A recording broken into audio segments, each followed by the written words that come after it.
Hello दोस्तों, कैसे आप लोग। मैं उम्मीद करता हूं कि आप अच्छे होंगे और आपका पढ़ाई अच्छा चल रहा होगा।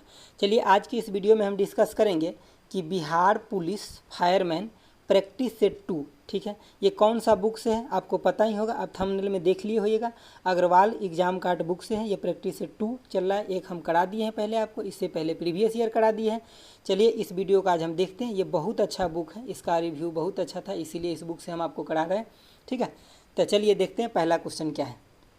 पहला क्वेश्चन है कि चकबंदी से आप क्या समझते हैं या क्या अभिप्राय है। तो चकबंदी में क्या होता है कि भूमि का एकीकरण किया जाता है, मतलब भूमि को, जो व्यक्तिगत भूमि होता है उसके छोटे छोटे हिस्सों में टूटने से रोकता है चकबंदी में, मतलब भूमि का एकीकरण किया जाता है। तो ऑप्शन ए हो जाएगा, ठीक है। चलिए देखते हैं नेक्स्ट क्वेश्चन। आपका 2 नंबर क्वेश्चन ये है, देखिए, कह रहा है कि भारत के निम्नलिखित में से किन स्थानों के बीच महात्मा गांधी के नेतृत्व में अंग्रेजों के विरुद्ध नमक मार्च या दांडी मार्च, नमक मार्च भी बोलते हैं उसी को, दांडी मार्च भी बोलते हैं, का आयोजन किया गया था। तो ये किया गया था ऑप्शन नंबर डी, आपको दिखाई दे रहा होगा ऑप्शन नंबर डी, अहमदाबाद से लेकर के और दांडी के बीच में किया गया था। अहमदाबाद का है तो साबरमती आश्रम के पास है अहमदाबाद, वहाँ से लेकर के दांडी तक गए थे महात्मा गांधी। और ये भी एक क्वेश्चन पूछा जाता है कि जब महात्मा गांधी दांडी पहुँचे नमक सत्याग्रह में, तो वहाँ पे नमक को क्या किए, मतलब हाथ में उठाकर नमक कानून को तोड़े या बना करके, तो हाथ में उठा करके नमक कानून को तोड़े थे। तो ये चीज़ें भी आपको याद रखना है, ये भी परीक्षा में पूछा जाता है। चलिए देखते हैं नेक्स्ट क्वेश्चन। देखिए, आपका तीसरा क्वेश्चन ये कह रहा है कि भारत में लोसांग या लोसांग त्यौहार ज़्यादातर हर साल दिसंबर के महीने में मनाया जाता है। यह त्यौहार भारत के किस राज्य का सबसे महत्वपूर्ण त्यौहार है। तो लोसांग त्यौहार कहाँ, सिक्किम में मनाया जाता है, ठीक है। ये सिक्किम का त्यौहार है, ये सिक्किम में मनाया जाता है। चलिए देखते हैं नेक्स्ट क्वेश्चन। ये तो त्यौहार है तो इसको आप याद ही रखिए, क्योंकि इसमें समझाने के लिए तो कुछ है नहीं। देखिए क्वेश्चन नंबर 4, देखिए कि प्रसिद्ध पुस्तक द कलकत्ता क्रोमोसोम जो है निम्नलिखित में से किसके द्वारा लिखा गया है। तो ये पुस्तक लिखा गया है अमिताभ घोष के द्वारा। आपको पता है कि अमिताभ घोष जी का जो भी बुक है ये सब इंपॉर्टेंट होता है, एग्जाम में आता है, तो आप इसको याद रखिएगा। कलकत्ता क्रोमोसोम जो है ये किसके द्वारा लिखा गया, तो अमिताभ घोष के द्वारा। चलिए देखते हैं नेक्स्ट क्वेश्चन। देखिए 5 नंबर क्वेश्चन क्या कर रहा है। 5 नंबर क्वेश्चन है कि निम्नलिखित में से किस दिन को राष्ट्रीय एकता दिवस के रूप में मनाते हैं। तो राष्ट्रीय एकता दिवस के रूप में मनाते हैं 31 अक्टूबर को। आपको पता होगा कि सरदार वल्लभ भाई पटेल के जन्मदिन पर, यानी कि पुण्यतिथि पर ये मनाया जाता है। और आपको सरदार वल्लभ भाई पटेल को और क्या बोलते हैं, तो उनको लौह पुरुष के रूप में भी जाना जाता है। नेक्स्ट क्वेश्चन देखिए 6 नंबर कि इथियोपिया की मुद्रा क्या है। तो इथियोपिया का मुद्रा जो है वो है बिरर, ये ऑप्शन डी हो जाएगा। आपको कम से कम जो नेबर कंट्री है, अपने देश के आसपास जितना भी कंट्री है उस सब का मुद्रा और क्या बोलते हैं उसका करेंसी और कैपिटल दोनों आप याद रखिएगा जरूर, क्योंकि ये क्वेश्चन यहाँ से आने का बहुत चांस रहता है। 7 नंबर क्वेश्चन देखिए कि अर्जेंटीना की राजधानी इनमें से कौन सा है। तो अर्जेंटीना का जो राजधानी है वो है ब्यूनस आयर, अर्जेंटीना के राजधानी है। 8वें नंबर क्वेश्चन की तरफ चलिए। देखिए 8वें नंबर क्वेश्चन क्या कर रहा है। 8वें नंबर क्वेश्चन कर रहा है कि निम्नलिखित में से कौन से देश संयुक्त राष्ट्र परिषद का अस्थायी सदस्य है। तो आपको एक चीज़ याद रखना है, क्या कि फर्स्ट लिखते हैं first race, RACE, first race. आप कोई भी रेस में जाता है तो बोलते हैं ना कि ये रेस में फर्स्ट आया, तो यही आपको याद रखना है, F से फर्स्ट और रेस, ये जोन देश इसमें जो आ जाएगा वही होगा। तो देखिए F से क्या हो गया, फ्रांस, R से क्या, रसिया हो गया, और A से अमेरिका, और C से क्या हो गया, चाइना, और E से क्या हो गया, इंग्लैंड। तो आप देख लीजिए कहाँ है, आपको ये चीज़ें याद रखना है, ठीक है। क्योंकि ऐसे छोटा सा एक ट्रिक है, इसको याद रखिए, क्योंकि ऐसे देश के नाम याद रखते हैं तो कभी कभी कन्फ्यूजन हो जाता है थोड़ा। तो ये देख लीजिए कहाँ पे, ऑप्शन नंबर डी में संयुक्त राज्य अमेरिका है, ठीक है। उसके बाद रूस है, उसके बाद UK है, मतलब इंग्लैंड है, उसके बाद फ्रांस है, फ्रांस के बाद क्या है, चीन है, ठीक है। चलिए देखते हैं नेक्स्ट क्वेश्चन। देखिए आपका 9 नंबर क्वेश्चन ये है, कह रहा है निम्नलिखित में से किस वर्ष में भारतीय IT अधिनियम 2000 में प्रमुख संशोधन किया गया। तो मतलब ये कह रहा है कि जो IT अधिनियम आया था ये तो 2000 में आया था, तो संशोधन इसका कब किया गया था। इसका संशोधन किया गया 2005 में किया गया। कौन से महीने में, तो ये अक्टूबर में किया गया था, 27 अक्टूबर को इसका संशोधन। तो वो महीना आप डेट याद नहीं रखना है इसमें, आपको सिर्फ ये रखना है याद कि ये कब संशोधन किया गया था, तो 2005 में संशोधन किया गया था, ठीक है। चलिए देखिए नेक्स्ट क्वेश्चन। देखिए नेक्स्ट क्वेश्चन क्या है कि भारतीय संविधान के राजनीतिक निदेशक सिद्धांतों की अवधारणा निम्नलिखित में से किससे लिए गए। तो देखिए मतलब इसको हम DPSP बोलते हैं, DPSP यानी कि directive principle of state policy. तो ये कहाँ से लिया गया, तो ये आयरलैंड से लिया गया है। जो भी अपने संविधान में जो इम्पोर्टेंट चीज़ है वो कहाँ कहाँ से लिया गया ये आपको याद रखना पड़ेगा। आप लुसेंट बुक से देख लीजिएगा, सबसे अच्छे से वहाँ दिया गया है। आप अमेरिका की अगर मैं बात करूँ तो सबसे जो अच्छा चीज़ है क्या, मौलिक अधिकार अमेरिका से लिया गया है, और भी चीज़ लिया गया लेकिन एक मौलिक अधिकार जो बार बार पूछा जाता है। फ्रांस से, कनाडा से क्या लिया गया, तो विशेषाधिकार जो है कनाडा से लिया गया। कि जैसे कि मान लिया जाए आप सूची पढ़े हो जाए कि एक होता है संघ सूची, होता है राज्य सूची, होता है समवर्ती सूची होता है, तो सब किसी न किसी सूची में आ जाता है। लेकिन कुछ ऐसे भी अधिकार है जो तीनों में से किसी भी सूची में नहीं आता है, उस पर किसका अधिकार होता है, तो सेंट्रल का अधिकार होता है। तो वही जो है विशेषाधिकार वो कनाडा के संविधान से लिया गया है। चलिए देखते हैं नेक्स्ट क्वेश्चन। देखिए नेक्स्ट क्वेश्चन क्या कर रहा है, नेक्स्ट कह रहा है कि निम्नलिखित में से कौन सी भाषा भारतीय संविधान के 8वीं अनुसूची में उल्लेखित अधिकारी भाषा के रूप में नहीं है। तो देखिए इसमें से फारसी जो है अधिकारी भाषा के रूप में नहीं है। आपको एक चीज़ याद रखना कि जब संविधान बना तो मूल संविधान में 14 भाषा था, बाद में इसमें क्या 8 भाषा संविधान संशोधन करके जोड़ा गया, तो अभी संविधान में कितना, तो 22 भाषा है। ठीक है, इसमें से आप 2-3 याद रखिए कि वो हमेशा पूछा जाता है। क्या कि इंग्लिश, उसके बाद क्या भोजपुरी, और एक और क्या राजस्थानी। ये तीनों भाषा जो है अधिकारी भाषा नहीं है उस 22 भाषा में, और ये हमेशा आपको ऑप्शन में देखने के लिए मिलेगा। इंग्लिश, भोजपुरी और राजस्थानी, इस तीनों का आप रट लीजिए क्योंकि आपको ज़्यादातर क्वेश्चन मिलेगा, तो यही में कन्फ्यूज कीजिएगा। ठीक है, तो इस तीनों का आप याद रख लीजिए, इसी तीनों से आपका यहाँ का क्वेश्चन बन जाएगा। चलिए देखते हैं नेक्स्ट क्वेश्चन।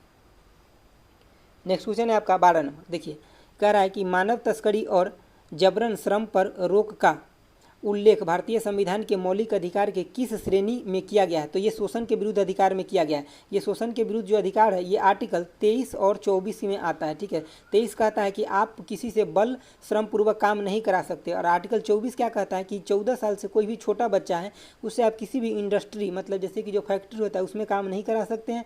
और क्या, तो फैक्ट्री में तो आप काम नहीं करा सकते हैं, और उसको जो भी जोखिम भरा काम है जहाँ पे आपको लगता है कि ज़्यादा खतरा है वहाँ पे आप इससे काम नहीं करा सकते हैं। ठीक है, बाकी ये देखिए स्वतंत्रता का अधिकार जो है ये आर्टिकल आपको किस में दिया गया, तो 19 में दिया गया। ठीक है, और ये जो है सांस्कृतिक और शिक्षा संबंधी, तो ये है आर्टिकल 29-30 में, 29 और 30 में है।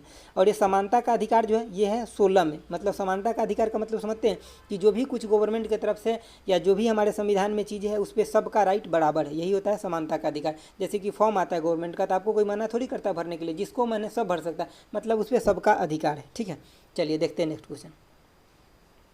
नेक्स्ट क्वेश्चन है आपका क्वेश्चन नंबर 13। क्वेश्चन नंबर 13 कह रहा है कि मानवाधिकार संधि निकाय के स्वतंत्र विशेषज्ञों का कार्यकाल कितने वर्षों के लिए होता है। तो इनका मानवाधिकार के जो मतलब मेंबर होते हैं उनका कार्यकाल जो होता है कितने, तो 4 वर्षों के लिए इनका कार्यकाल होता है। चलिए देखते हैं नेक्स्ट क्वेश्चन। उसमें सिर्फ आपको याद ही रखना था, एक्सप्लेन ना करना था वहाँ। देखिए 14 क्या कह रहा है कि कुतुबुद्दीन ऐबक किस राजवंश का संस्थापक था। तो कुतुबुद्दीन ऐबक जो था वो गुलाम राजवंश का संस्थापक था, और इन्होंने कब मतलब स्थापना किया था, तो 1206 में इस वंश की स्थापना किया था, और 1210 में इनका मृत्यु हो गया था। कैसे हो गया था, तो पोलो खेलते समय घोड़ा से गिर करके मर गए थे। ये भी क्वेश्चन पूछा जाता है कि कौन सा मतलब शासक था मतलब दिल्ली सल्तनत में जो मतलब पोलो खेलते समय उनका मृत्यु हो गया था, यही है कुतुबुद्दीन ऐबक। कब हुआ था, तो 1210 में हुआ था। ये सब चीज़ आपको याद रखना है। चलिए देखते हैं नेक्स्ट क्वेश्चन। देखिए नेक्स्ट क्वेश्चन क्या कर रहा है कि 15 नंबर क्वेश्चन है कि इतिहासकारों के अनुसार निम्नलिखित में से किसे दिल्ली का पहला सुल्तान माना जाता है। तो दिल्ली का पहला सुल्तान भी कुतुबुद्दीन ऐबक को ही माना जाता है इतिहासकार के अकॉर्डिंग। ठीक है, चलिए देखते हैं नेक्स्ट क्वेश्चन। नेक्स्ट क्वेश्चन है आपका कि 1913 से 14 में हुए ताना भगत आंदोलन के नेता कौन थे। तो ताना भगत आंदोलन के नेता थे जतरा भगत थे। ये आंदोलन कहाँ हुआ था, तो बिहार में हुआ था ये आंदोलन। ठीक है, चलिए देखते हैं नेक्स्ट क्वेश्चन। देखिए नेक्स्ट क्वेश्चन है आपका 17 नंबर। 17 नंबर क्वेश्चन कर रहा है कि निम्नलिखित में से किसकी खेती भारत में जायद फसल के रूप में किया जाता है। आपको पता है कि एक होता है रबी फसल, ठीक है, और दूसरा क्या होता है खरीफ फसल होता है, और तीसरा होता है क्या, ये पहला रबी, दूसरा खरीफ, और तीसरा क्या होता है, तो यही होता है जायद फसल। ठीक है, जायद फसल जो होता है ये गर्मी के मौसम में होता है। जैसे कि आप देखिए खीरा, तरबूजा, ये सब होता है जायद फसल में आता है। क्योंकि आपको पता है गेहूँ जो होता है ये किस में, तो रबी फसल में आता है गेहूँ। और खरीफ फसल में क्या आता है, जैसे कि धान, जो बारिश के मौसम में जो कुछ भी होता है वो सब आता है किस में, खरीफ में। और रबी में जो आप देखते हैं ना कि मार्च मतलब जैसे कि नवंबर दिसंबर के टाइम में जो बोया जाता है गेहूँ के साथ साथ, जैसे कि चना हो गया, मतलब जो चीज़ भी रहर हो गया, चना हो गया, मतलब गेहूं के साथ जो चीज़ें बोया जाता है उसके आसपास वो सब रबी में चल जाएगा।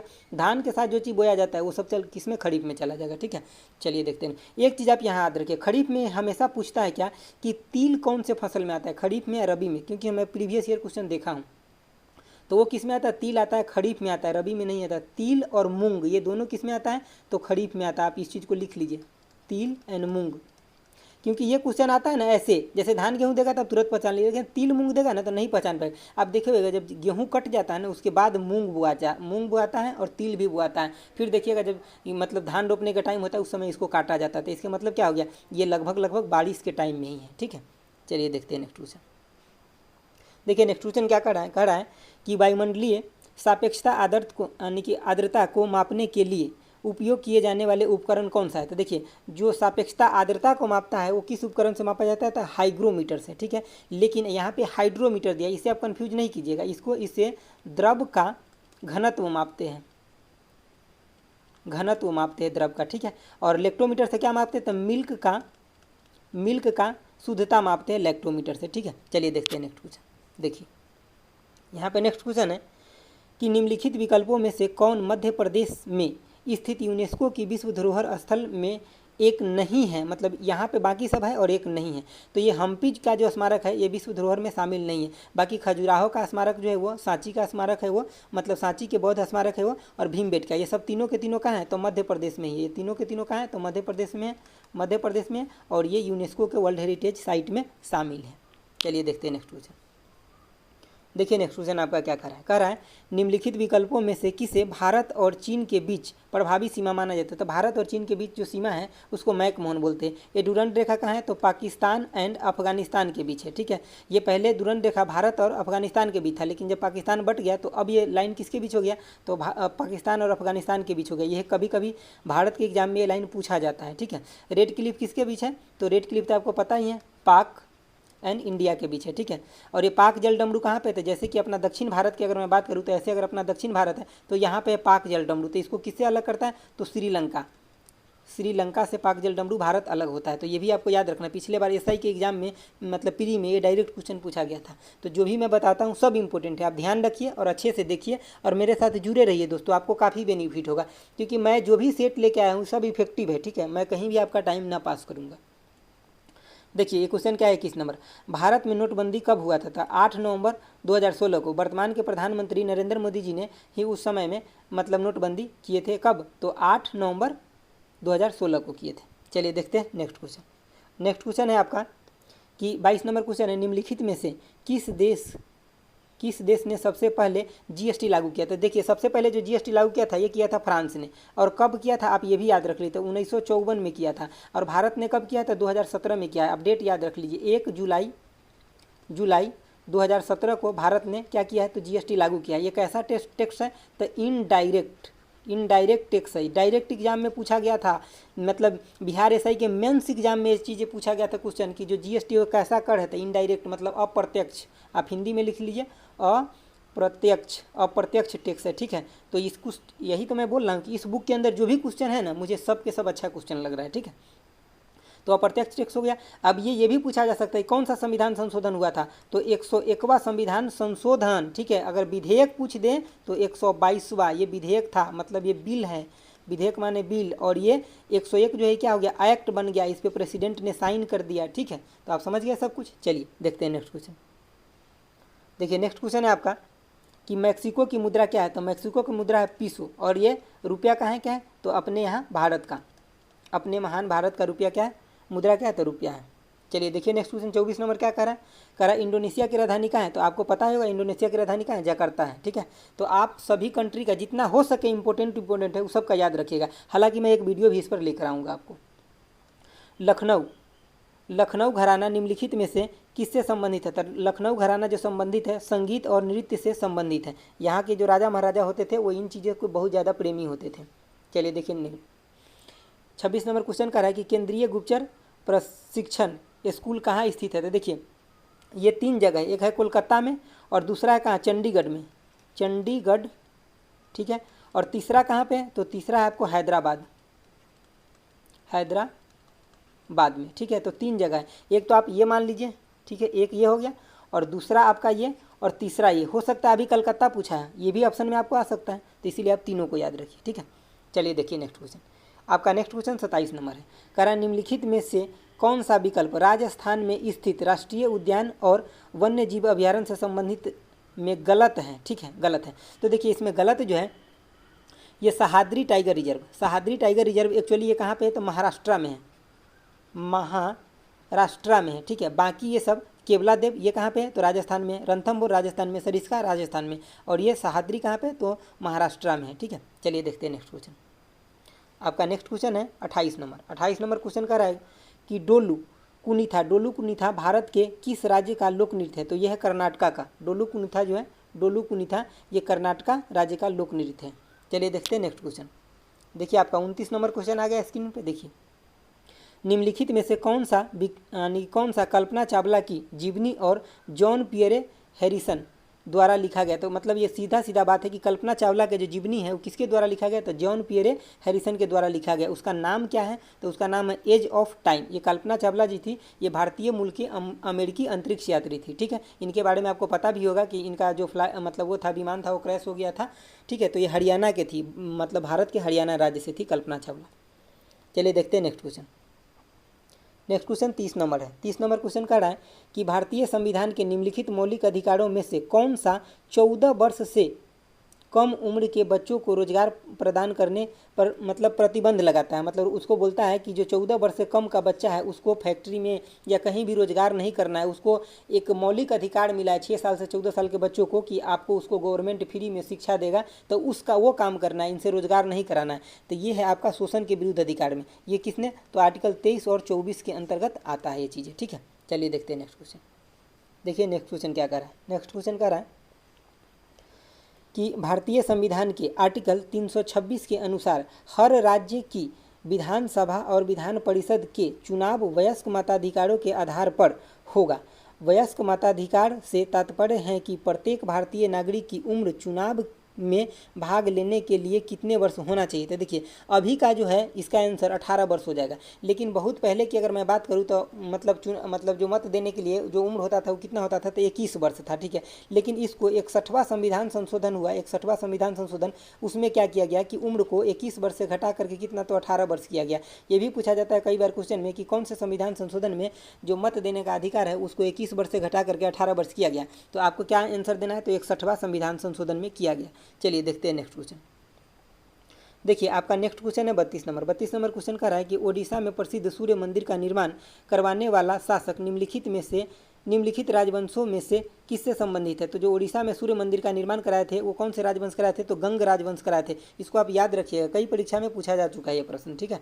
चलिए देखिए नेक्स्ट क्वेश्चन क्या कर रहा है पाकिस्तान के लरकाना जिले में सिंधु नदी के तट पर स्थित सिंधु नदी घाटी सभ्यता का एक प्रमुख शहर निम्नलिखित में से कौन सा है, तो ये है शहर मोहनजोदड़ो। आपको पता होगा मोहनजोदड़ो के बारे में तो आप जरूर पढ़े होइएगा। तो ये कहाँ पे है, तो पाकिस्तान के लरकाना जिले में है, ठीक है, और सिंधु नदी के तट पर है, ठीक है। तो ये कौन सा शहर है, तो आपको मोहनजोदड़ो में टिक लगाना है। अभी रेलवे का जो CBT 1 हुआ था पेपर, एग्जैक्ट क्वेश्चन आया था, बस खाली थोड़ा सा लैंग्वेज चेंज था, ठीक है। चलिए देखिए नेक्स्ट क्वेश्चन। नेक्स्ट क्वेश्चन है कि डॉक्टर के पर्चे में जो प्रतीक होता है, जैसे कि देखिएगा डॉक्टर से आप पर्चा लीजिएगा ना तो उसके ऊपरे में ऐसे RX लिखा रहता है, इसका क्या मतलब होता है, तो देखिए इसका मतलब होता है इंग्लिश में होता है टेक होता है, ठीक है, टेक। और टेक का मतलब हिंदी में क्या होता है, लेना। तो इसका हिंदी में पूछ रहा है तो इसका मतलब हो जाएगा लेना। अगर इंग्लिश में यही लिखा रहता हो सकता है कि हिंदी में ना देकर वो डायरेक्ट ऐसे टेक दे दे, टेक ऐसे भी लिख सकता है। तो आपको ये भी समझ लेना है कि ये ऐसे वाला टेक लिखा गया है कि जो इंग्लिश में लिखते हैं ना टेक माने लेना, तो वही वाला टेक है। तो ऑप्शन कौन हो जाएगा, C हो जाएगा। चलिए देखते हैं नेक्स्ट क्वेश्चन। देखिए 35 नंबर क्वेश्चन क्या कह रहा है निम्नलिखित में से कौन सा रोग बैक्टीरिया के कारण होता है। तो देखिए इसमें से जो ऑप्शन B है निमोनिया बैक्टीरिया के कारण होता है। बाकी ऑप्शन A, C और D जो है किसके वजह से होता है, तो वायरस की वजह से होता है, वायरस की वजह से होता है। इन्फ्लुएंजा, चेचक और जुकाम जो होता है वो वायरस की वजह से होता है। चलिए देखिए नेक्स्ट क्वेश्चन 36 नंबर क्वेश्चन क्या कह रहा है, ये कह रहा है पादप वायरस TMV का पूर्ण रूप क्या है। देखिए ये TMV वायरस जो है सबसे पहले वायरस को यहीं पे देखा गया था, कहाँ, तो तंबाकू के पेड़ में देखा गया था। इसका फुल फॉर्म क्या होता है, तो टोबैको मोजाम्बिक वायरस होता है, ठीक है। ये फुल फॉर्म भी याद रखिएगा। सबसे पहले वायरस को खोजा भी गया था, मतलब जैसे कि तंबाकू के पेड़ में ही खोजा गया था और उसका नाम यही था। चलिए देखते हैं नेक्स्ट क्वेश्चन। नेक्स्ट क्वेश्चन है आपका 37 नंबर क्वेश्चन। 37 नंबर क्वेश्चन कर रहा है कि निम्नलिखित में से कौन सा विकल्प भारत में रबी फसल का उदाहरण नहीं है। ये कह रहा है नहीं है रबी फसल का। तो देखिए सरसों तो है रबी फसल बिल्कुल, गेहूं भी रबी फसल है, और जौ तो गेहूं में ही उग जाता है तो वो भी रबी हो गया। तो मतलब आपका क्या हो जाएगा, कोहड़ा जो है ये क्या हो जाएगा, ऑप्शन ये सही हो जाएगा, क्योंकि ये रबी फसल नहीं है आपका। चलिए देखिए नेक्स्ट क्वेश्चन देखते हैं। नेक्स्ट क्वेश्चन है कि पट्टडाकल स्मारक जो भारत के स्थापत्य रूपों के लिए प्रसिद्ध हैं, भारत के निम्नलिखित में से किस राज्य में है? तो ये जो है भारत के कहाँ पे? तो ये कर्नाटका में है।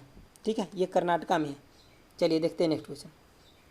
नेक्स्ट क्वेश्चन है आपका कि 39 नंबर जो क्वेश्चन है कि भारत का वह कौन सा जिला था जहां व्यावसायिक वानिकी के विरुद्ध चिपको आंदोलन शुरू किया गया था? मतलब सीधा बात है कि चिपको आंदोलन कहाँ चलाया गया था? तो आपको पता होगा उत्तराखंड के चमोली जिले में चलाया गया था। तो इसका ऑप्शन कौन सा हो जाएगा? तो ऑप्शन बी हो जाएगा, चमोली जिले में ये चिपको आंदोलन चलाया गया था। इसमें इसका नारा ये था कि पेड़ नहीं काटना है, मतलब पेड़ को लगाना है, काटना नहीं है, क्योंकि पेड़ ही हमारा जीवन है। देखिए 40 नंबर क्या कह रहा है कि भारतीय कृषि अनुसंधान संस्थान पूसा का मुख्यालय कहाँ है? तो इसका मुख्यालय है नई दिल्ली में। देखिए दोस्तों, मुख्यालय जितना भी है उसको आप याद कर लीजिएगा, हमेशा एक क्वेश्चन कहीं ना कहीं टपक जाता है। ठीक है, तो चलिए देखते हैं नेक्स्ट क्वेश्चन। देखिए आपका नेक्स्ट क्वेश्चन कह रहा है कि निम्नलिखित कथनों को पढ़ें और सही विकल्प को चुनें। तो आपको सबसे पहले बात इसको पढ़ना है, तो पढ़िए पहला को। क्या करा है कि कच्छ का ग्रेट रन भारत के थार रेगिस्तान में एक नमकीन दलदली है जिसे 2 भागों में विभाजित किया जाता है। कच्छ का ग्रेट रन और लिटिल रन कच्छ का नाम से जाना जाता है। बिल्कुल सही है, क्योंकि आपको पता है, क्योंकि कच्छ का रन जो है मतलब गुजरात राज्य में पड़ता है ज़्यादा से ज़्यादा, और ये थार मतलब रेगिस्तान है वहीं के आसपास है, और ये एक नमकीन है और दलदली भूमि है। ठीक है, दूसरा आप पढ़िए, दूसरा ऑप्शन क्या देती है? ये तो सही हो गया पहला नंबर। दूसरा पढ़िए, कह रहा है कि भारतीय घुड़सवार की प्रमुख आबादी कच्छ के रन में है और इस क्षेत्र को घुड़सवार अभयारण्य घोषित किया गया है जिसका क्षेत्रफल लगभग 4953.7 किलोमीटर है। तो ये भी सही है, जो घुड़सवार का जो प्रमुख मतलब उधर ही है, मतलब कच्छ के रन की तरफ ही है ज़्यादा से ज़्यादा घुड़सवार का जो ये बता रहा है अभयारण्य। ठीक है, तो चलिए दोनों को दोनों सही है, तो आपका ऑप्शन कौन हो जाएगा इसमें? तो आपका ऑप्शन नंबर हो जाएगा 1 कि दोनों सही है। चलिए देखते हैं नेक्स्ट क्वेश्चन। नेक्स्ट क्वेश्चन कह रहा है आपका 42 नंबर, कह रहा है गांधी इरविन समझौता पर कब हस्ताक्षर हुआ था? तो 5 मार्च 1931 को हुआ था। दोस्तों जब उस समय में मतलब गांधी जी सविनय अवज्ञा आंदोलन कर रहे थे, तो उस समय में इरविन जी ने मतलब जो भारत के उस समय में मतलब इरविन जी भारत में थे, तो मतलब महात्मा गांधी जी के साथ समझौता किए और हस्ताक्षर किए, और महात्मा गांधी जी को बोले इरविन कि मतलब आप द्वितीय गोलमेज सम्मेलन में भाग लीजिए, वहाँ पे आपका सभी जो समस्या है वो सुना जाएगा कि आप सविनय अवज्ञा आंदोलन को छोड़ दीजिए। तो महात्मा गांधी जी द्वितीय गोल सम्मेलन में भाग लिए। ये भी क्वेश्चन पूछा जाता है कि कांग्रेस ने किस गोलमेज सम्मेलन में भाग लिया था? तो द्वितीय गोलमेज सम्मेलन में भाग लिया था, और कौन? तो महात्मा गांधी भाग लिए थे। तो वहाँ जब गांधी जी गए तो उनको रिस्पेक्ट नहीं मिला और उनका जो मांग था वो पूरा नहीं हुआ। तो गांधी जी जब वहाँ से रिटर्न आए तो फिर से दोबारा से सविनय अवज्ञा आंदोलन को क्या किए? स्टार्ट कर दिए। ठीक है, तो इस चीज़ों को आपको याद रखना है, इतनी बातों को। चलिए देखते हैं नेक्स्ट क्वेश्चन। नेक्स्ट क्वेश्चन है आपका कि जनगणना यानी कि जनगण मन इसके द्वारा लिखा गया था। तो जनगण मन किसके द्वारा लिखा गया था? तो बहुत आसान क्वेश्चन है, रविंद्रनाथ टैगोर या ठाकुर, जो भी रहेगा ऑप्शन में आप लगा दीजिएगा। चलिए देखिए नेक्स्ट क्वेश्चन। 44 नंबर क्वेश्चन क्या है? 44 नंबर है कि चित्रकूट जो रामायण काल से ही एक लोकप्रिय नाम है, यह किस जिले में? तो देखिए ये मध्य प्रदेश में है। कहाँ पे है? मध्य प्रदेश के कौन से जिले में? तो सतना जिले में है, मध्य प्रदेश के। चलिए नेक्स्ट क्वेश्चन देखते हैं। नेक्स्ट क्वेश्चन है आपका कि खजुराहो जो है ये मतलब शासक की राजधानी था। तो चंदेल, खजुराहो जो है किस शासक की राजधानी थी? तो चंदेल शासक की राजधानी थी खजुराहो। चलिए देखते हैं नेक्स्ट क्वेश्चन। देखिए 46 नंबर क्वेश्चन क्या कह रहा है? ये कह रहा है कि राष्ट्रपति और उपराष्ट्रपति की अनुपस्थिति में राष्ट्रपति के कार्यों का निर्वहन कौन करता है? तो जब राष्ट्रपति भी ना रहे, मतलब प्रेसिडेंट भी ना रहे और वाइस प्रेसिडेंट भी ना रहे, तब जब कार्यभार को संभालेंगे वो कौन संभालेंगे? तो चीफ जस्टिस ऑफ इंडिया, जो भारत के मुख्य न्यायाधीश हैं, मतलब वही मतलब राष्ट्रपति के कार्यभार को संभालेंगे। चलिए देखते हैं नेक्स्ट क्वेश्चन। नेक्स्ट क्वेश्चन है आपका 47 नंबर, कह रहा है मौलिक अधिकार संविधान के किस भाग में? तो मौलिक अधिकार संविधान के भाग 3 में, और आर्टिकल कहाँ से कहाँ? तो 12 से लेकर के और 35 आर्टिकल तक मौलिक अधिकार है। ठीक है, डीपीएसपी जो भाग 4 में है, यानी कि जो मतलब नीति निर्देशक तत्व है वो 4 में है, और कितने? तो आर्टिकल 36 से लेकर के और ये 51 तक है। ठीक है, जब ये आगे क्वेश्चन आएगा तो मैं अच्छे से और एक्सप्लेन कर दूँ। ये भाग 4 में है, 6 नहीं, भाग 4 में है। ये ऑप्शन यहाँ ये भी हो जाएगा। ठीक है, भाग 4 में। चलिए देखते हैं नेक्स्ट क्वेश्चन। नेक्स्ट क्वेश्चन है आपका कि राष्ट्रगान के लघु संस्करण वादकाल कितना है? मतलब लगभग मतलब राष्ट्रगान कितने देर में गाया जाता है? तो ये 52 सेकंड में राष्ट्रगान गाया जाता है। चलिए देखते हैं नेक्स्ट क्वेश्चन। नेक्स्ट क्वेश्चन है आपका 49 नंबर कि बच्चे खेलते समय कैरम बोर्ड पर पाउडर क्यों लगाते हैं? आप अगर कैरम बोर्ड खेले होगा तो कैरम बोर्ड ऐसे होता है आकार में। ठीक है, और यहाँ पे होल होता है। ठीक है, अब इसके ऊपर पाउडर इसलिए डाला जाता है ताकि ये क्या सतह जो है बिल्कुल चिकना रहे, मतलब उस पर घर्षण बहुत कम होता है कि गोठी अच्छे से इस पार से उस पार सहल सके। ठीक है, तो आप समझ गए बातों को, तो ऑप्शन क्या हो जाएगा, ए हो जाएगा। चलिए देखते हैं नेक्स्ट क्वेश्चन। देखिए नेक्स्ट क्वेश्चन आपका 50 नंबर है। ये क्वेश्चन कह रहा है कि हमें जल को सुरक्षित और रोगाणु बनाने के लिए, मुक्त बनाने के लिए क्या करना चाहिए। तो हमें उसको उबालना चाहिए। लगभग 70 डिग्री सेल्सियस पे अगर आप पानी को उबालते हैं थोड़ी देर तक, तो क्या होगा, जो भी उसमें हानिकारक बैक्टीरिया है जो आपके शरीर में जाके आपको हानि पहुंचाएगा, वो बैक्टीरिया मर जाता है। जब वो पानी ठंडा हो जाता है तो फिर आप आसानी से उसको पी सकते हैं, क्योंकि उसमें अब बैक्टीरिया जो है, रोगाणु जीवाणु, वो खत्म हो गया है। चलिए देखते हैं नेक्स्ट क्वेश्चन। नेक्स्ट क्वेश्चन जो आपका 51 नंबर क्वेश्चन है। देखिए क्या कर रहा है कि जब हम नाशपाती यानी कि चबाते हैं तो हमें कुरकुरी तथा दानेदार अनुभव होता है, क्योंकि जब आप कभी नाशपाती खाए होइएगा तो आप देखिएगा क्या कि उसमें से जो उसको चबाते हैं ना तो एक कुरकुर टाइप का आवाज़ आता है। वो क्यों आता है, तो उसमें क्या होता है, ऑप्शन बी हो जाएगा, यानी कि प्रस्तर कोशिका या दृढ़ कोशिका के उपस्थिति के कारण होता है। मतलब उसके अंदर ऐसा कोशिका होता है, थोड़ा जबरन टाइप का कोशिका होता है, उसको जब हम चबाते हैं तो वो सॉफ्ट नहीं रहता है, वो थोड़ा सा हार्ड होता है। ठीक है, चलिए देखते हैं नेक्स्ट क्वेश्चन। देखिए 52 नंबर क्वेश्चन क्या कह रहा है कि निम्नलिखित में से कौन सा स्थलीकृत पारिस्थितिकी तंत्र नहीं है। मतलब क्या है, तो जलीय होना चाहिए, स्थलकृत नहीं होना। तो मरुस्थल कैसा है, तो स्थलकृत है। वन कैसा है, स्थलकृत है। और घास कैसा है, तो ये भी स्थलकृत है। तो मतलब आपको एक ही को दिख रहा है, क्या जलीय कौन दिख रहा है, तो जलीय जीवशाला जो है, यानी कि एक्वेरियम, जिसमें देखते हैं छोटे छोटे मछली को, बच्चों को पाला जाता है और फिर उसको पोखर में आगे भेजा जाता है। तो वो सब कहाँ किया जाता है ऐसा काम, तो एक्वेरियम में ही किया जाता है। मतलब ये कैसा पारिस्थितिकी तंत्र हो गया, तो जलीय हो गया, जो ऑप्शन बी में आपको दिखाई दे रहा है। ठीक है, चलिए नेक्स्ट क्वेश्चन देखते हैं। आप मेरे साथ बने रहिए, मैं एक इन्वायरमेंट का वीडियो लेकर के आऊँगा। एग्जाम में चाहे कोई भी क्वेश्चन पूछे, वहाँ से आपको मतलब बहुत ज़्यादा चांस है कि वहीं से आपको मिल जाएगा। ठीक है, क्योंकि 100% तो किसी चीज़ का गारंटी नहीं होता, लेकिन बहुत ज़्यादा चांस है कि वहाँ से आपको मिल जाएगा। देखिए 53 नंबर क्वेश्चन, उस जीव का नाम बताइए जो प्लांट एनिमल कहलाता है, क्योंकि इसमें हरित लवक तथा कोशिका भित्ति होता है। तो ये क्या है, यूग्लिना है। ठीक है, यूग्लिना। चलिए देखते हैं नेक्स्ट क्वेश्चन। नेक्स्ट क्वेश्चन है 54 नंबर। ये क्या कह रहा है कि निम्न अंगों में से कौन सा मनुष्य में महिला प्रजनन तंत्र का हिस्सा नहीं है। मतलब महिला प्रजनन तंत्र का हिस्सा नहीं है, तो ये हो जाएगा ऑप्शन डी। मतलब शुक्रवाहिनी जो है महिला प्रजनन तंत्र का हिस्सा नहीं है, बाकी गर्भाशय, अंडाशय और अंडवाहिनी जो है ये महिला प्रजनन तंत्र का हिस्सा है। ठीक है, चलिए देखते हैं नेक्स्ट क्वेश्चन 55 नंबर। देखिए क्या कह रहा है 55 नंबर, निम्नलिखित में से कौन आयोडीन तथा पोटेशियम का प्रचुर स्रोत है। तो देखिए इसमें केल्पर जो है ये आयोडीन तथा पोटेशियम का प्रचुर स्रोत होता है। ये जो है केल्पर एक प्रकार का ये क्या है, समुद्री शैवाल है। ठीक है, समुद्री शैवाल है। इसमें आयोडीन भी पाया जाता है, आयोडीन भरपूर मात्रा में पाया जाता है, पोटेशियम पाया जाता है, मैग्नीशियम पाया जाता है। उसके बाद आपको मैं बात करूँ तो विटामिन बी भी पाया जाता है। तो ये सब आपकी हड्डी को मजबूत बनाने के लिए बहुत अच्छा होता है। तो ये सब कहाँ पाया जाता है, तो केल्पर में पाया जाता है। ये एक प्रकार के शैवाल के फैमिली से ही आता है, समुद्री शैवाल है। ठीक है, चलिए नेक्स्ट क्वेश्चन देखते हैं। देखिए नेक्स्ट क्वेश्चन क्या कर रहा है, नेक्स्ट है 56 नंबर कि मुख की गुहिकाएँ और रक्त गुहिकाएँ, हृदय इत्यादि निम्न के साथ रेखित किया जाता है। तो किसके साथ इसको रेखित किया जाता है, तो ये सल्की उपकल के द्वारा रेखित किया जाता है। चलिए देखते हैं नेक्स्ट क्वेश्चन। देखिए 57 नंबर क्वेश्चन क्या कह रहा है, देखिए कह रहा है कि नीचे दिए गए 4 तत्वों में से कौन सा समूह एक इलेक्ट्रॉन का लाभ प्राप्त कर सकता है तथा अपने बाह्यतम कोश को पूर्ण भर सकता है। तो देखिए इसमें क्या हो जाएगा कि आपको ऑप्शन भी बता देता हूँ और समझा भी देता हूँ। देखिए ऑप्शन सी हो जाएगा। कैसे, तो देखिए ये क्या है, क्लोरीन है। तो क्लोरीन कितना होता है, 17 होता है क्लोरीन Cl। तो ये कितना होता है, 2, 8 और इसके लास्ट में 7 बचता है। अब क्या करता है कि एक इलेक्ट्रॉन कहीं से ले लेता है और ये अपना अष्टक पूरा कर लेता है। तो ये कितना, 2, 8 और 8 के रूप में अपना बाहरी कक्षा को पूरा कर लेता है। उसके बाद देखिए क्लोरीन, नहीं ये तो फ्लोरीन था, क्लोरीन का मैं बता दिया हूँ, फ्लोरीन का बता रहा हूँ। फ्लोरीन का कितना होता है, तो 9 होता है। ये क्लोरीन का मैं बता दिया हूँ, जो ये है क्लोरीन। ठीक है, अब फ्लोरीन का बता रहा हूँ, फ्लोरीन का कितना होता है, तो 9 होता है। अब 9 होता है तो इसका 2 और 8 होना चाहिए, तब कष्टक पूरा होगा। लेकिन इसके पास तो 9 है, तो 2 और लास्ट में कितना, 7 ही बचा। तो मतलब इसको भी एक इलेक्ट्रॉन का जरूरत है, क्या, बाहरी के सेल को पूरा करने के लिए। उसके बाद क्या है, हाइड्रोजन। हाइड्रोजन में आपको पता है कि एक ही होता है, तो अगर कम से कम एक भी पहला सेल को भी पूरा करेगा तभी भी क्या, इसको 2 चाहिए। तो मतलब ये भी एक कहीं बाहर से इलेक्ट्रॉन को ले लेगा। तो आपको समझ में आ गया होगा कि इसमें क्या हो जाएगा, तो फ्लोरीन, क्लोरीन और हाइड्रोजन जो है ये क्या होगा कि मतलब इसको एक इलेक्ट्रॉन अगर बाहर से मिल जाता है तो अपना बाहरी जो है कोश को पूरा कर लेगा। ठीक है, चलिए देखते हैं नेक्स्ट क्वेश्चन।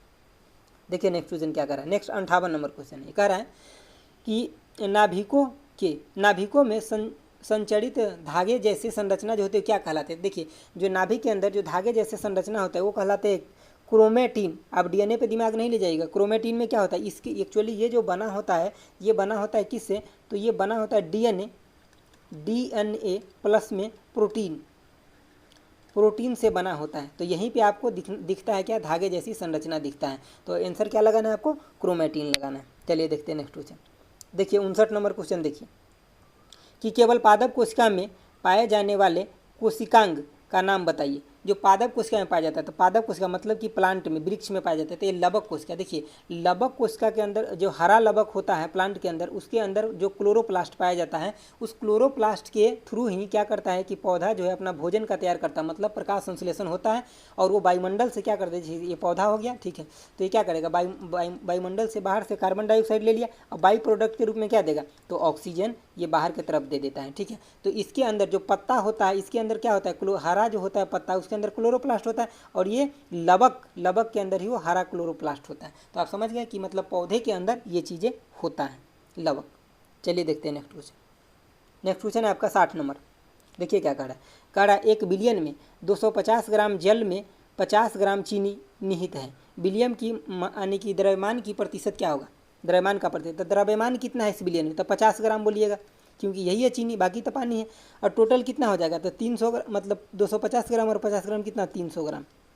इसको आप कर दीजिए परसेंटेज में 100 से गुना कर दीजिए, तो ये कट जाएगा यहाँ पे, आप 50 में 3 से भाग दिए तो 16 पॉइंट कितना आ जाएगा, 7 आ जाएगा। तो यही होगा द्रव्यमान प्रतिशत का परिकलन, ठीक है, कितना हो जाएगा, ए हो जाएगा। चलिए देखते हैं नेक्स्ट क्वेश्चन। देखिए आपका नेक्स्ट क्वेश्चन है 61 नंबर।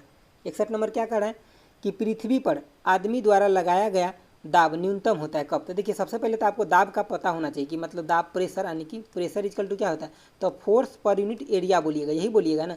इसका मतलब आपको यहाँ पे क्या दिख रहा है कि जिसका एरिया ज़्यादा होगा उस पर क्या होगा, दाब कम होगा, क्योंकि दाब के कैसा, प्रेशर के ये एरिया जो है इन्वर्सली प्रोपोर्शनल है। तो यहाँ पे देखिए जब आदमी पैर पे खड़ा रहेगा, जब पैर पे खड़ा रहता है तो कितना, इतना सा जगह आदमी छेका रहता है। नींद में स्थित लेटा रहेगा, जब आदमी लेटा रहता है तो कितना, इतना जगह छेका रहता है, क्योंकि पूरा का पूरा सोया हुआ है। तो आपको एरिया किसका दिख रहा है, इसका ज़्यादा कि इसका, तो इसका ज़्यादा दिख रहा है एरिया, इसका ज़्यादा एरिया दिख रहा है ना। तो मतलब आदमी जब नींद में सोया रहेगा उस समय में क्या होगा कि प्रेशर जो धरती पे लगाएगा वो न्यूनतम लगाएगा। तो ऑप्शन कौन हो जाएगा, बी हो जाएगा। समझ गए होइएगा क्वेश्चन को। चलिए देखते हैं नेक्स्ट क्वेश्चन। देखिए 62 नंबर क्वेश्चन क्या कर रहा है, कह रहा है अनुवांशिकता की इकाई क्या है। तो अनुवांशिकता की इकाई जो होता है वो जीन होता है, ठीक है। चलिए देखते हैं नेक्स्ट क्वेश्चन। उसके बाद 63 नंबर क्वेश्चन को आप देखिए। 63 नंबर क्वेश्चन कह रहा है निम्नलिखित में से कौन विद्युत धारा प्रवाहित होने की अनुमति नहीं देता है। तो देखिए अनुमति इसमें से नहीं कौन देता है, तो आसुत जल जो होता है, मतलब डिस्टिल वाटर होता है, जिसमें कोई भी मिनरल नहीं होता है, ये आपको इलेक्ट्रिक को पार नहीं करने देगा। बाकी जो नल का पानी होता है इसमें क्योंकि मिनरल होता है, साल्ट होता है, मैग्नीशियम थोड़ा बहुत होता है, तो क्लोरीन होता है थोड़ा बहुत, तो इसके वजह से यहाँ से इलेक्ट्रिक पास कर सकता है। सिरका से भी पास कर जाता है, समुद्री पानी से तो बिल्कुल करेगा क्योंकि इसमें ढेर सारा मिनरल रहता है। लेकिन ये आसुत जल जो होता है, डिस्टिल वाटर, इसे नहीं करता, ये पीने योग्य पानी भी नहीं होता है। चलिए 64 नंबर क्वेश्चन देख लीजिए। कह रहा है कि निम्न में से कौन जैविक संहिता ईंधन ऊर्जा का स्रोत नहीं है, ठीक है। तो देखिए बाकी चीज़ों को आप देखिएगा तो सबसे एक डिफरेंट आपको नजर आ रहा है क्या, कि यानी कि नाभिक ऊर्जा। नाभिक ऊर्जा जो होता है एक नाभिकीय रिएक्टर में, मतलब पावर प्लांट में इसको तैयार किया जाता है। और कैसे, तो नाभिकीय विखंडन के द्वारा। जैसे कि मान लीजिए आपके पास थोरियम हो चाहे प्लूटोनियम हो, कोई भी आपके जो ईंधन है आपके पास, उससे आप क्या करते हैं कि नाभिकीय रिएक्टर में, नाभिकीय रिएक्टर के अंदर इसको क्या करते हैं, विखंडन करते हैं। विखंडन करके क्या करते हैं, मतलब 1 को 2 में 3 में 4 में तोड़ते हैं, तो उसके बाद वहाँ से ऊर्जा निकलता है। मैं थोड़ा सा इसका आपको बता देता हूँ। देखिए होता क्या है कि जैसे कि मान लीजिए कि आपके पास 1 न्यूट्रॉन है, अब इसके ऊपर क्या किए कि आप बम्बार्डिंग कीजिएगा जो आपके पास जो फ्यूल है, मतलब थोरियम, यूरेनियम, कुछ भी, मान लीजिए कि यूरेनियम 92 और 235 है, ठीक है। अब इसको बम्बार्डिंग कीजिएगा तो यहाँ से 3 गो न्यूट्रॉन निकल जाएगा, ठीक है, 3 गो न्यूट्रॉन निकल जाएगा। तो इस 2 न्यूट्रॉन को क्या होता है, इसमें ऑब्जर्व कर लिया जाता है, जैसे कि ब्रोमियम और कैडमियम के छड़ के द्वारा, और 1 न्यूट्रॉन को फिर आगे क्या किया जाता है, भेज दिया जाता है। तो आपको ये भी पूछा जाता है कि न्यूक्लियर पावर प्लांट में क्या होता है कि हम जो 2 न्यूट्रॉन को ऑब्जर्व करते हैं, किसके द्वारा करते हैं, तो कैडमियम, या तो कैडमियम का छड़ हो या ब्रोमियम का छड़ हो, इसके द्वारा क्या करते हैं हम उसको मतलब ऑब्जर्व कर लेते हैं, और 1 न्यूट्रॉन को फिर आगे भेजते हैं ताकि वो प्रोसेस आगे चालू रहे और उससे हमें इलेक्ट्रिसिटी चाहे जो कुछ भी लेना है वो हम ले सकें। तो इसका ऑप्शन कौन हो जाएगा, बी हो जाएगा। आप समझ गए होइएगा क्वेश्चन को। चलिए देखते हैं नेक्स्ट क्वेश्चन। नेक्स्ट है आपका 65 नंबर। 65 नंबर क्वेश्चन है कि यानी कि रात्रिचर पक्षी का एक उदाहरण है, मतलब रात में चलता है। तो कौन चलता है रात में? तो उल्लू चलता है। देखिए उल्लू के पास तो वो दिखता नहीं, लेकिन उसके पास सिग्नल होता है। उस सिग्नल को भेज करके आगे से जब वो सिग्नल रिटर्न आता है तब उसके थ्रू ही उसको पता चलता है कि आगे क्या है। ठीक है। 66 नंबर क्वेश्चन देखिए, कह रहा है कि किलो वाट निम्न में से किसका इकाई है? तो विद्युत ऊर्जा का इकाई है kilowatt hour. Kilowatt hour यही होता है ना। इसको आपको वैल्यू भी कभी कभी पूछा जाता है, तो कैसे बनाना है वैल्यू? देखिए ये किलो है तो 1000 हो गया। ठीक है। वाट को आप वाट ही रहने दीजिए। ठीक है, मतलब ये हम ऊर्जा का फॉर्म बना रहे हैं तो वाट को वाट ही रहने दीजिए।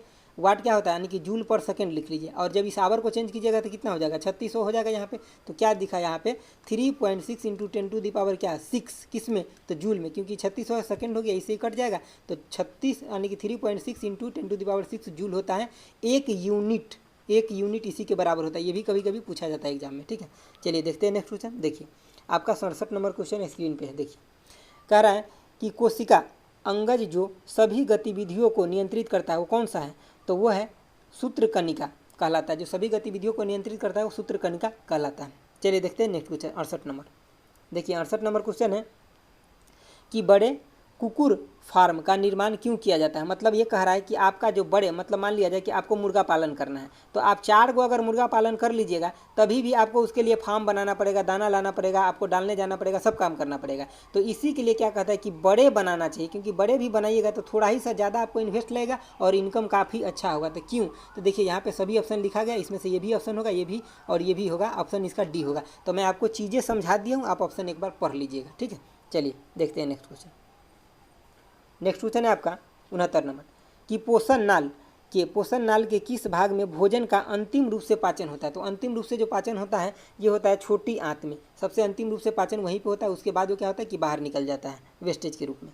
चलिए अब नेक्स्ट क्वेश्चन देखिए। नेक्स्ट है आपका 70 नंबर कि कांचीपुरम रेशम साड़ी किस राज्य की यानी कि पैदाइशी है? मतलब कहाँ पे सबसे पहले इसका जन्म हुआ था? कांचीपुरी जो रेशम साड़ी है कहाँ जन्म हुआ था इसका? तो इसका जन्म हुआ था तमिलनाडु में। देखिए दोस्तों, कुचिपुड़ी जो मतलब लोक नृत्य है वो कहाँ का है? तो आंध्र प्रदेश का है। तो आप कंफ्यूज मत कीजिएगा। लेकिन यहाँ पूछा है कुचिपुरम जो रेशम की साड़ी है उसका पैदा कहाँ हुआ? तो मतलब जन्म कहाँ हुआ था? तो ये तमिलनाडु में हुआ था। इस बातों को आपको डिफरेंट याद रखना है। चलिए देखते हैं नेक्स्ट क्वेश्चन।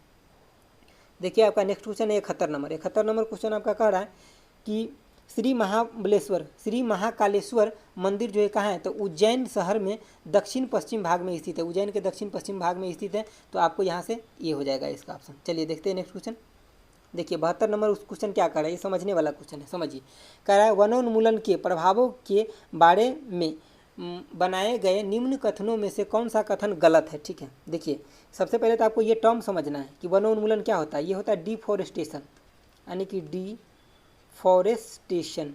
आप समझ गए होइएगा। डिफॉरेस्टेशन का मतलब क्या होता है कि जब हम पेड़ को काटेंगे, जब पेड़ को काटता है लोग तो उसका क्या इफेक्ट पड़ता है वो इसमें पूछा गया कि उसका प्रभाव क्या पड़ेगा और क्या नहीं पड़ेगा, वो गलत हो जाएगा। तो देखिए इसमें क्या है, पहला ऑप्शन कि इसमें इसका परिणाम क्या होगा कि भौम जल जो है वो नीचे चलेगा। तो बिल्कुल अगर आप पेड़ को बहुत ज़्यादा काट दीजिएगा तो क्या होगा, जल स्तर नीचे चला जाएगा। तो ये तो उसका परिणाम है।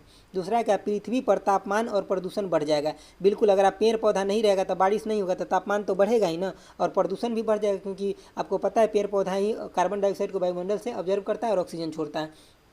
तीसरा क्या है कि वायुमंडल में कार्बन डाइऑक्साइड के स्तर बढ़ जाएगा। बिल्कुल अगर पेड़ आप काट दीजिएगा तो वायुमंडल में कार्बन डाइऑक्साइड बढ़ ही जाएगा।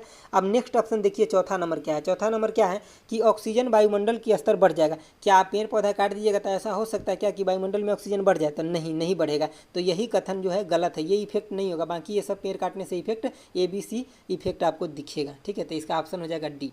चलिए देखते हैं नेक्स्ट क्वेश्चन। नेक्स्ट क्वेश्चन है आपका 73 नंबर क्वेश्चन। 73 नंबर क्वेश्चन पढ़िए। कह रहा है नीचे दिए गए पदार्थों की सूची में से 2 अजैव निम्नीकरण पदार्थों का चयन कीजिए। ये यहाँ पे ये बात पर ध्यान रखना है कि 2 कह रहा है जिसमें दोनों हो, ऐसा नहीं कि एक वाला। तो देखिए इसमें से ऑप्शन हो जाएगा क्या आपका डी, कि क्योंकि चांदी का कड़क और DDT जो होता है, जो DDT पाउडर जो देखते हैं आप छिड़काव होता है जहाँ प्रदूषण हो जाता है वहाँ, तो वो कभी सड़ता गलता नहीं है। वो ज़मीन में मतलब मिझरा जाता है, उसमें उसका कलर बदल जाता है, लेकिन वो कभी सड़ता गलता नहीं। तो ये दोनों हो जाएगा अजैविक। जैविक और अजैविक क्या होता है, जैसे कि जैविक वो होता है जो सड़ गल सके, ठीक है, और अजैविक वो होता है अजैविक वो होता है जो सड़ गल ना सके ज़मीन में। ठीक है, तो ये चीज़ें जो है आपको सड़ गल नहीं सकेगा ज़मीन में, तो यही अजैविक है। आपको यहाँ पे दिया गया था ये सारा कुछ, इसमें से चुनना था। तो ये वो आप DDT को चुन लीजिए और दूसरा किसको चुन लीजिए, तो जो चांदी के वर्क है, ठीक है, उसको चुन लीजिए। चलिए देखते हैं नेक्स्ट क्वेश्चन। देखिए नेक्स्ट क्वेश्चन आपका 74 नंबर आ गया। क्या कह रहा है क्वेश्चन कि किसे शेर ए पंजाब के नाम से जाना जाता है। तो ये बहुत अच्छा क्वेश्चन है, किसे जाना जाता है, तो लाला लाजपत राय को शेर ए पंजाब के नाम से जाना जाता है, या पंजाब केसरी के नाम से भी इनको जाना जाता है। आपको इनके बारे में बहुत अच्छे से पता होगा, क्योंकि ये बहुत विरोध किए थे कब, जब सुएज कमीशन आया था भारत में तब, ठीक है। उसी समय इनके ऊपर क्या हुआ था, लाठी का चार्ज भी किया गया था अंग्रेजों के द्वारा, अंग्रेजों के पुलिस के द्वारा, ठीक है। तो उसी में इनका मतलब क्या हुआ था कि मतलब मृत्यु भी हो गया था, और इन्होंने एक नारा दिया था कि मेरे सर पे एक एक लाठी का जो कण मतलब जो पड़ रहा है वो सब मतलब आज़ादी के लिए एक कील साबित होगा, ऐसा इन्होंने बोले भी थे, ठीक है। चलिए देखते हैं नेक्स्ट क्वेश्चन। 75 नंबर क्वेश्चन है कि मिशन 41,000 मतलब 41,000 ऊर्जा बचाने के लिए रेल मंत्रालय के द्वारा आरंभ किया गया था। ये कब आरंभ किया गया था, तो ये पहले ही आरंभ किया गया था, जिस समय में रेल मंत्री कौन थे, तो सुरेश प्रभु जब रेल मंत्री थे उसी टाइम में क्या हुए थे कि इन्होंने एक मिशन मतलब जैसे कि चलाए थे कि हमें 41,000 ऊर्जा बचाने के लिए आरंभ किए थे। तो कौन आरंभ किए थे, तो रेल मंत्रालय के द्वारा, जिस समय में सुरेश प्रभु रेल मंत्री थे। चलिए देखते हैं नेक्स्ट क्वेश्चन। नेक्स्ट क्वेश्चन है आपका ये 76 नंबर। ये क्या कह रहा है, देखिए कि मध्य प्रदेश की राज्य क्रीड़ा क्या है, मध्य प्रदेश राज्य की क्रीड़ा क्या है। तो देखिए दोस्तों, ये इसका आंसर हो जाएगा मलखम। मलखम क्या होता है, जैसे कि आप कभी कभी मेला में जाते होइएगा तो वहाँ देखते होइएगा कि क्या करता है, दो ऐसे खंभा गाड़ देता है नीचे में ज़मीन पे, मान लीजिए ये ज़मीन है तो दो ऐसे खंभा गाड़ देगा, ठीक है, ऐसे, और यहाँ पे क्या एक डोरी लगा देगा ऐसे, ठीक है। और देखिएगा इस पे छोटे छोटे बच्चों को डोरी पे चढ़ा करके उसके हाथ में एगो क्या दे देता है, जैसे छोटे छोटे बच्चों को डोरी पे चढ़ा देता है और उसके हाथ में एगो बांस दे देता है, वो बैलेंस करते रहता है और इसके ऊपर एक्टिविटी करते रहता है, आप देखिए होइएगा घूमते हुए। तो वही क्या है, वही है ये मलखम। मध्य प्रदेश यानी कि मध्य प्रदेश राज्य ने इस मलखम को क्या दिए हैं कि राज्य खेल का दर्जा दे दिए है अभी, ठीक है। तो इसीलिए ये क्वेश्चन इंपॉर्टेंट होता है, तो आप इसको ध्यान रखिएगा दोस्तों। इस क्वेश्चन में हम जीके जीएस पूरा डिस्कस कर लिए 76 तक। अब 10 क्वेश्चन जो आपका मैथ का बचता है वो मैं दूसरे वीडियो में लेके आऊँगा, ताकि ये वीडियो ज़्यादा लंबा ना हो जाए। आप जरूर देखिएगा, सेट 1 का जो है वो जीके जीएस प्लस में मैं सब करा दिया हूँ। ये सेट 2 का था क्या जीके जीएस, और सेट 2 का जो है वो कल आपको मैथ मिल जाएगा, ठीक है। तो आप मेरे चैनल पे बने रहिए, आपको बहुत बेनिफिट होगा, मैं रियली बताता हूँ। आप सुनिए, देखिए और पढ़िए अच्छे से। इसका जो इंग्लिश बच जाता है और हिंदी, ये मैं आपको पीडीएफ के फॉर्म में दे दूंगा टेलीग्राम पे, आप वहाँ से देख लीजिएगा और उसका तैयारी आप कर लीजिएगा, जो 10-15 नंबर का आता है वो, ठीक है। बाकी सब मैं आपको अच्छे से एक्सप्लेन करके दूंगा। तो दोस्तों, अगर आपको अच्छा लगा तो लाइक कर दीजिएगा और दोस्तों के साथ शेयर करना ना भूलिएगा। तो okay, thanks for watching, okay bye, जय हिंद दोस्तों।